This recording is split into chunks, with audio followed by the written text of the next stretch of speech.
L'équipe de France de basket a été éliminée de l'Euro. Ça fait mal au cul. L'équipe de France de football a pas très bien joué, mais a gagné contre l'Ukraine. On va parler aussi de sport mécanique à la Formule 1, et c'est pas McLaren qui a gagné. Et en MotoGP, c'est pas Marc Marquez qui a gagné, donc c'est exceptionnel. On va aussi parler de la Coupe du Monde de rugby, de l'US Open de tennis, parce qu'on a eu une finale de dingue. Bah oui. Bonjour et bienvenue dans Cocorico, l'émission qui résume l'actualité sportive française de la semaine. Et dans cette émission, on va revenir sur la semaine qui vient de s'écouler. C'est le but de l'émission, de toute façon. La semaine du 1 au 7 septembre. Avant ça, n'oublie pas de t'abonner, de liker, de commenter un peu tout ce que tu veux. Moi, ça me va. Et puis, ça fait plaisir à la chaîne. Oui. Si t'aimes bien le sport, si t'aimes bien les actualités, si t'aimes bien être au courant, mais que t'as pas le temps, c'est ici que ça se passe. Alors, on reprend l'actualité sportive tout de suite. C'est parti. En football, les Bleus se sont rassemblés à Clairefontaine cette semaine pour disputer 2 matchs sur les 6 des qualifications pour la Coupe du Monde 2026. La France a joué son premier match contre l'Ukraine, c'était en Pologne évidemment, car il y a encore la guerre qui continue malheureusement.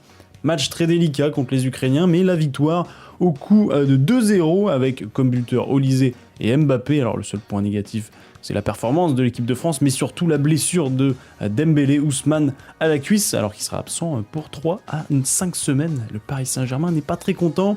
Et l'autre match, ce sera contre l'Islande, et ce sera demain à 20h45, ou même aujourd'hui, 20h45, mardi 9 septembre, sur TF1. L'US Open 2025 est terminé en tennis, et on connaît le vainqueur. Et oui, avant ça, les demi-finales, quand même un peu de suspense. Sinner a joué contre Félix Auger-Aliassime, le Canadien. Et on a eu un très beau match avec un Félix qui a mis le numéro 1 mondial bien en difficulté, mais défaite quand même 3-1. Sinner est injouable. Et il rejoint Alcaraz ou Djokovic en finale. Ce sera qui ? Et le match entre les deux n'a pas été si sensationnel que ça. Les deux côtés étaient pas foufou. Le niveau n'était pas au rendez-vous. Dommage, car les deux étaient chauds depuis le début du tournoi. Mais grosse victoire 3-0 de Carlos. Novak n'a rien pu faire, on sent que les 38 ans sont là, mais il arrive tout de même à mettre des déculottés à tout le reste du circuit professionnel, donc c'est quand même incroyable. Juste, il y a Sinner et Alcaraz au-dessus du lot. Et grosse finale très attendue entre les deux meilleurs joueurs du monde, c'était la 14e rencontre entre les deux, ça faisait 9-5 pour l'Espagnol avant la rencontre, et là aussi on a été très déçus malheureusement, tout le tournoi était assez bien, surtout la première semaine, mais franchement la deuxième pas ouf. Énorme fessée de Carlos Alcaraz, victoire 6-2, 3-6, 6-1, 6-4, donc 3-1. Il remporte à nouveau l'US Open 3 ans après, et c'était son premier trophée en Grand Chelem en carrière, je sais pas si vous vous rappelez. 6e Grand Chelem pour lui, Alcaraz en carrière, et 29 titres déjà alors qu'il a 22 ans, c'est exceptionnel. Alors là, la tournée asiatique va commencer en tennis, en Chine, puis au Japon. L'Euro de basket a continué cette semaine et l'équipe de France a joué ses 2 derniers matchs de poule contre la Pologne et l'Islande. Après la défaite contre l'Israël, la France a su se réveiller et remporter le match face à la Pologne à domicile. En plus, donc 83-76, et grâce notamment au capitaine Gershon Yabusele et ses 36 points et avec son discours à la mi-temps. Les gars, il faut qu'on soit prêts en défense. C'est la défense en premier, ils ont mis 44 points, ils sont chez eux. Comment on va gagner? Pour le faire, il faut tout le monde. C'est pas juste quelqu'un dans sa bulle, on est tous ensemble. Il reste encore 20 minutes, il faut qu'on joue 20 minutes dur, on donne tout et peu importe le résultat final, mais il faut qu'on donne tout. Je sais qu'on avait dit les attitudes et tout, il n'y a pas de problème, mais sur le terrain, un peu plus de niaque. Sur les rebonds, sur les passes, sur les finitions, juste un peu plus dur les gars. On peut pas laisser des trucs trop faciles comme ça. Allez, let's go. Ensuite, pour le deuxième et dernier match de la poule contre l'Islande, et la France les a défoncés, donc c'est parfait. Et on a joué contre la Géorgie en 8e de finale, et malheureusement, la Géorgie nous a battus. C'était horrible à voir, le niveau de l'équipe de France était nul. On se fait éliminer en 8e de finale alors qu'on aurait pu jouer la Serbie en quart. Ça aurait été un gros morceau, je le sais, mais non, parce qu'ils se sont fait éliminer par la Finlande. Donc au final, on aurait pu espérer une demi-finale au vu des circonstances. Mais la Géorgie a été très forte et nous a battus. Bien joué la Géorgie. Malheureusement, l'équipe de France, elle repart bredouille en France. Là, on joue pas physique là. Ils nous dominent parce qu'ils pensent qu'on est de la merde. C'était le 15e Grand Prix de la saison ce week-end à Monza en Italie pour la Formule 1. Verstappen démarrait en pole position, 53 tours dans ce Grand Prix. Et dès le départ, Max va perdre une place, une position. Et Norris passe leader de la course au 4e tour en revanche de Verstappen qui reprend la première place numéro 1 en dépassant Norris. Au 25e tour, abandon de Alonso. La suspension a brisé à l'avant. On voit l'image, c'est quand même impressionnant. La stratégie des retours au stand commence au 35e tour avec Charles Leclerc qui joue des pneus, qui change des pneus, qui passe de médium à dur, et tout le reste va faire ça. Au tour 41, Carlos Sainz et Oliver Biermann se rentrent dedans dans un virage. Les deux pilotes arrivent à repartir, mais bon, ils perdent du temps et des positions. Rien de folichon dans ce Grand Prix, vous l'avez compris, parce qu'on est déjà au 41e tour. Victoire de Max Verstappen, ça faisait longtemps, 3ème victoire cette année. Côté français, Hadjar est arrivé 10ème, Ocon 15ème, et Gasly 16ème. Le podium se complète par Norris et Piastri, évidemment, les McLaren, hein, c'est normal. Au classement, Piastri est toujours premier avec 324 points, suivi de Norris 293, Verstappen 230 et Russell 194. Le prochain Grand Prix, c'est dans 2 semaines en Azerbaïdjan. C'était le 15e Grand Prix pour la MotoGP à Barcelone. Marc Marquez a remporté le sprint au samedi et empoche les 12 points.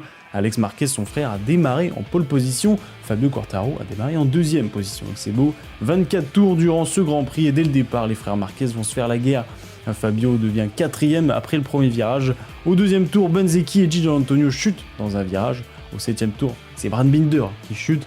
Au 9e tour, bataille française, Johann Zarco dépasse Fabio Quartararo pour la 5e place, mais déception parce que 2 tours plus tard, Johann Zarco va chuter dans un virage. Et quelques tours après, c'est 3 nouvelles chutes. Rins, Morbidelli et Savadori.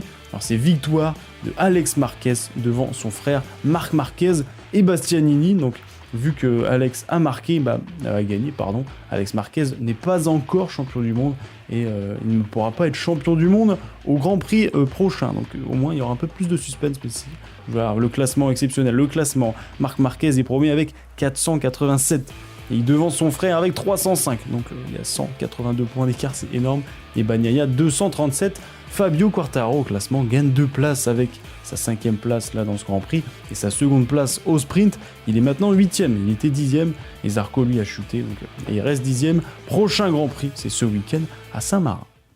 Ce week-end a eu lieu l'UFC Fight Night à Paris pour la MMA, et qui dit Paris dit français forcément, et notamment 2 gros combattants tricolores ont combattu, Nassourdine Imavov et Benoît Saint-Denis BSD. Le premier combat, BSD a affronté le Brésilien Ruffy et Benoît va surdominer le combat avec beaucoup de grappling, et au 2e round il va soumettre l'adversaire. Victoire par soumission donc de Benoît Saint-Denis, magnifique. Et l'autre combat, c'est le main event attendu entre Nassourdine Imavov et Thiago Borralho. Le Brésilien va comprendre très vite qu'il est en dessous du français et Imavov va être au-dessus tout le match, notamment en boxe, car le match va se dérouler principalement debout, voire quasi.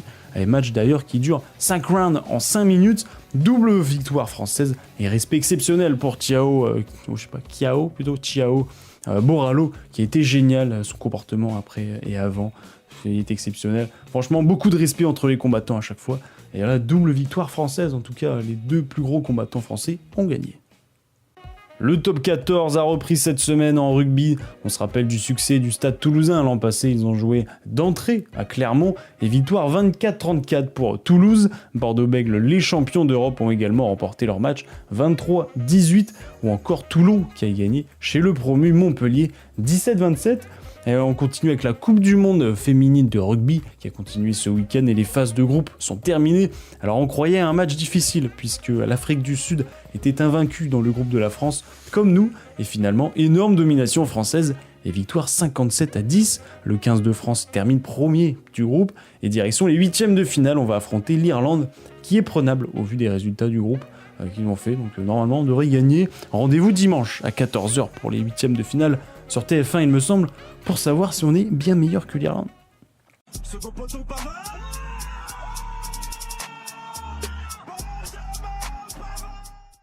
Déjà 2 semaines que la Vuelta a démarré, le Tour d'Espagne, l'une des 3 plus grandes courses cyclisme du monde, tout simplement, avec le Giro et le Tour de France. On s'est quitté dimanche dernier à l'étape 9 avec Train maillot rouge et Vingegaard en patron 2e au classement général à 37 secondes de Train. On reprend à l'étape 10, Jay Vin, le maillot à poids, a remporté l'étape de montagne en solitaire. L'étape numéro 11 a été arrêtée, je ne sais pas si vous avez vu, à quelques kilomètres de la fin, dû à une manifestation pour la Palestine à Bilbao, qui était le lieu de l'arrivée. Donc aucun vainqueur pour l'étape 11. L'étape 12, double victoire pour Ayuso dans cette Vuelta, qui remporte l'étape en sprint en duel en haut de la montagne. L'étape numéro 13, ça s'est joué en sprint montagneux entre le premier et le 2e du classement général, Vingegaard et Almeida. Et c'est Almeida qui remporte l'étape, mais ça ne change rien au classement puisque Vingegaard est arrivé juste derrière lui. L'étape 14, nouvelle victoire UAE et 7ème même victoire pour cette équipe avec Marc Soler qui gagne en solitaire, en montagne, et l'étape 15 en sprint, et c'est le maillot vert qui remporte sa première étape sur la Vuelta 2025. C'est Pedersen, ce qui conclut cette semaine, cette belle semaine même de la Vuelta. Dernière semaine, ça va être cette semaine, justement, beaucoup de semaines, excusez-moi. Vingegaard et maillot rouge, suivi du portugais Almeida à 48 secondes. Le premier français, c'est Bruno Armirail qui est 15e. La Star League en handball a repris, nouvelle saison en France. Paris avait gagné le championnat pour une 11e année de suite l'an passé. Ils ont repris la saison avec une victoire évidemment 32-28 contre Dunkerque. Nantes a fini sur un 34 partout à Chambéry, ou encore Montpellier qui a gagné 30-21 contre Dijon. Voilà, vous avez toutes les news du handball, et moi elles vont reprendre. La saison reprend, donc ça va être beau ça. On continue avec le volleyball et la Coupe du Monde féminine. Les filles ont terminé leur Coupe du Monde. Elles avaient gagné contre la Chine en 8ème de finale. Elles avaient fait un très beau match. Et contre le Brésil en quart de finale, équipe qu'elles avaient perdue en groupe, parce que le Brésil et la France étaient dans le même groupe. Revanche ou pas en quart de finale? Malheureusement non, parce que c'est les deuxièmes mondiales, le Brésil. Mais la performance des Françaises est à souligner. Elles ont superbement bien joué, vraiment un très beau niveau. Le score est de 3-0, c'est un peu sévère, mais elles méritaient quand même de prendre au moins 1 ou 2 sets, franchement. Malheureusement, quand on a perdu le deuxième set, on a craqué, mais bon. Allez les Bleus quand même, elles ont bien joué. Je crois qu'après avoir vu ça, on peut mourir tranquille, enfin le plus tard possible, mais on peut. Ah, c'est superbe. Quel pied, ah quel pied. Oh putain. Oh là là là là. Cocorico épisode 14, pas du tout. Oh là là, on est à 91, ça fait un peu plus quand même. L'épisode 91, il est terminé, j'espère qu'il vous a plu, pas d'infos rapides, parce qu'il n'y avait pas grand-chose. En tout cas, au programme, il y a la France contre l'Irlande, en 8ème de finale de Coupe du Monde de rugby, ça sera dimanche à 14h. Il y a la MotoGP aussi à 14h, dimanche également, donc la même heure, dommage. Il y a aussi la Ligue 1 qui reprend. Le tennis, si vous voulez regarder, ce sera en Chine. On sera plus sur Beansport, Eurosport. C'est moins fou, j'avoue que c'est moins fou le tennis, là, parce que l'US Open, le dernier grand chelem de la saison, est terminé. Mais bon, j'espère quand même que cette semaine vous a plu, parce que c'était beau. Alors n'hésitez pas à vous abonner, à liker, comme je vous l'ai dit en début de podcast, en début d'émission. Ça fait plaisir, surtout que la chaîne grandit peu à peu. Alors vraiment, c'est vraiment à la vitesse 1, on n'avance pas très vite. Mais bon, ça avance petit à petit, ça fait plaisir. Donc si vous voulez participer à l'ascension de cette chaîne, si vous voulez être dans les premiers à soutenir, eh ben moi je vous vois, de toute façon. Je note... Puis on sait jamais, si ça prend un jour, et ben vous le serez de toute façon, parce que vous êtes les premiers. Vous pourrez dire first dans les commentaires. Et ouais, les OG, comme on dit, les OG. Et n'oubliez pas, c'est bien de regarder le sport, mais c'est mieux de pratiquer. Je vais vous le répéter à chaque fois, mais le corps et la santé, c'est avant tout. Tu vois, on regarde du sport, c'est bien, ça crée des émotions. Mais bon, le corps, il travaille pas, il est dans son canapé, et il branle rien, tu vois. Alors que là, tu sues, là tu vas dehors, là tu te fais plaisir, là il y a encore du soleil, quoi. Voilà, en tout cas, je vous souhaite une bonne journée, une bonne soirée, une bonne ce que vous voulez. À la semaine prochaine. Au revoir. Tu veux dire Cocorico? Oui.